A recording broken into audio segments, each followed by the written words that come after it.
Pri pripravi testa novega Juka sem naletel na stare zapiske. Zapisal sem si različne komentarje na obliko njegovega predhodnika.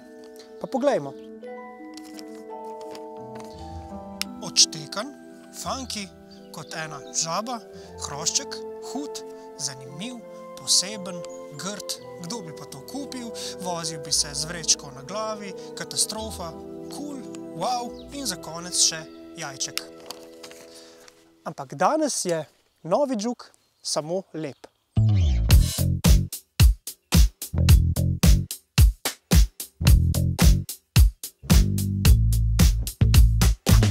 Seveda, pri Nissanu so obliko novinca umirili zaradi želje po še boljši prodaji.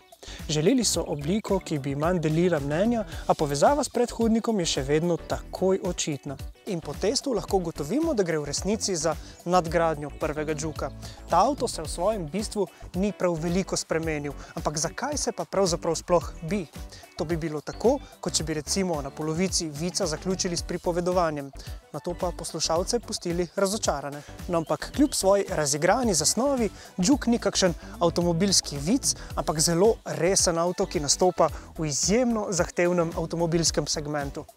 Ob svoji prvi predstavitvi pred desetletjem je bil Juk avtomobilski pionir. Ustvaril je segment kompaktnih križancev, no in potem se mu je počasi pridružila Oplova Mokka, kasneje pa se je ta segment izjemno hitro razvil.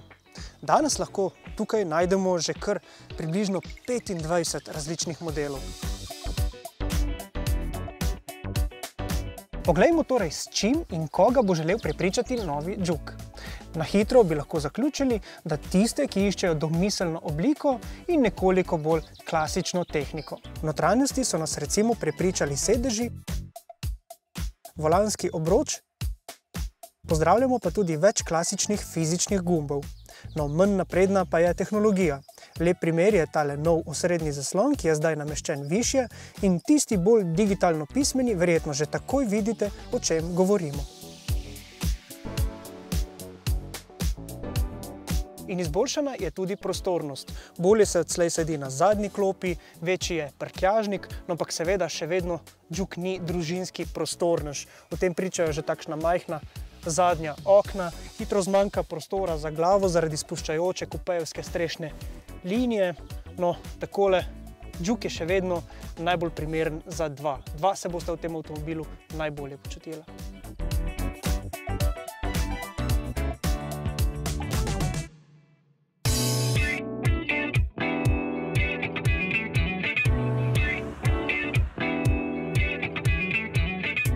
Vozniško gre za dokaj velik korak naprej, no, ampak še vedno Juk ni prepričljiv v zavojih.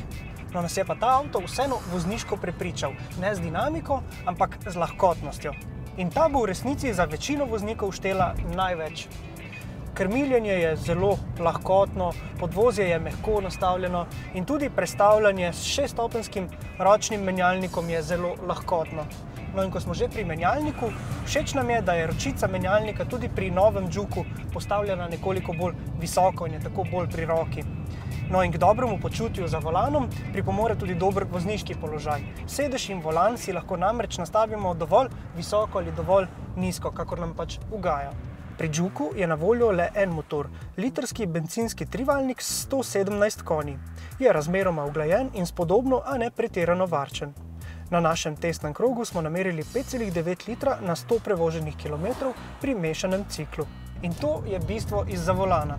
Kakšne posebej omembe vredne razlike, menjavanja voznih programov v Juku ne ponuja. No pa tudi kakšnih posebej zanimivih asistenčnih sistemov ta avto nima, ker gre za Juka iz sredine ponudbe.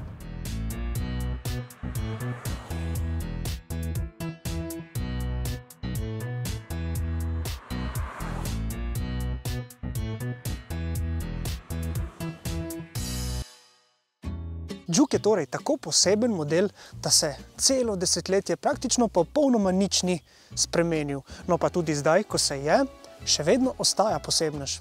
In zato po našem mnenju ne konkurira le znotraj segmenta križancev, ni le nekakšna Nissanova različica Capturja, ampak je lahko konkurenčen tudi kakšnim drugim takšnim imidž avtomobilom. Rekli bi torej, da cilja na mlade. No, ampak potem vemo, da mladi si želijo avtomobilov za odrasle in potem imamo tukaj nekoliko starejše, ki si želijo mladostnega duha, mladostnega avtomobila.